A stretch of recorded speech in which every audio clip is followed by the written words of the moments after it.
Hey guys, it's Michael Griswold, and this video is called How to Get Your Ex to Call You Back. This is one of the most difficult things to do, right? And this is something that most people have a lot of trouble with. Because if you can't talk to them or get your ex to communicate with you on your terms, it's going to be really tough to get your ex back, obviously. So, what can you do? Well, you can try calling repeatedly. I once called my ex-girlfriend when I was trying to get her back 27 times in a row. That's a true story. Embarrassing, but true. You can try texting over and over. And maybe you've tried some kind of gimmick. I want to thank you for something and, call me back so I can thank you in person. Yeah, none of that stuff works. This is a completely different approach. And the reason that this is beneficial is because it's going to turn the tables on your ex, right? So right now, your ex is the one in control. They're the one that calls the shots. Everything is done on their terms. But once you learn this little strategy, then it'll be different. And I actually borrowed this from a good friend of mine named Matt, who he was dating this girl at a time, and she had just broken up with him, and he was pretty tore up about it.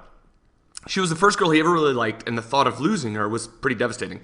And in fact, she had broken up with him to go out with someone else, which is like double whammy, right? So she's not his girlfriend anymore. Now she's his wife. And they just recently had their first little boy. So obviously, this works. So here's what you're going to do. Here's what he said in a voicemail over the phone. And the delivery is important. And here's what you do. I've been thinking, and I like everything about you except your taste in men. And if you change your mind, you can call me. Now, can't you just hear the difference? I mean, think about some of the approaches that you've tried. Think about some of the ways that you've basically begged your ex to call you. Think about that and then contrast that with this. I've been thinking, and I really like everything about you except your taste in men. Now, if you change your mind, you can call me. Now, you hear the little bit of humor, the little bit of, funniness in it. And of course, if you're a girl, you can say, I've been thinking I like everything about you except your taste in women. And the way that this works is just amazing. By telling your ex you like everything about them except, you set yourself up as the one in control, the one making a choice, right? You're making a judgment about them, and by doing that, you put them in a position of wanting to earn your favor. This is a psychological phenomenon, just the way that it works. And by having it be slightly humorous, you disarm their defenses. So if you called them and said, you know what, I've been thinking, and I think you have really bad taste in men, and if it's really serious, then that's just going to be offensive. But by making it humorous, you make it disarming. And by delivering it in a way that's confident and secure, you show your ex without having to tell them that you don't need them. Now look, this is the key, because so often people want to act like, oh, I don't need them. But you show them by doing it this way that you don't need them. And that's way, way more powerful. And by inviting them to call you back, right, you give the impression that they are in control, even though you are the one who orchestrated it.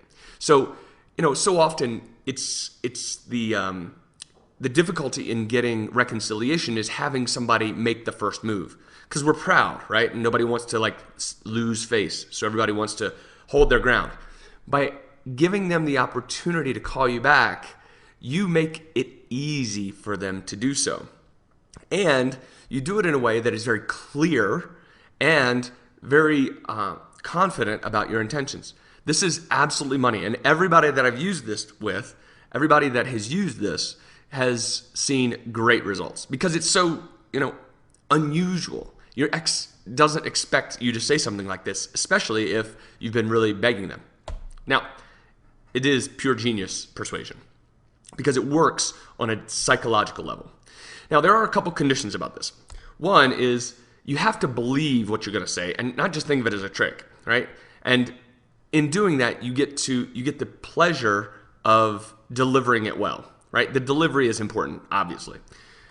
The relationship needed to end without a lot of anger, or you need to have let the anger or the resentment, etc., pass in order for it to be effective. So in other words, don't hang up from the phone, with your ex from a fight after just begging her or him, or after just making some kind of scene, and then call up and try to use this, because it won't be believable, right?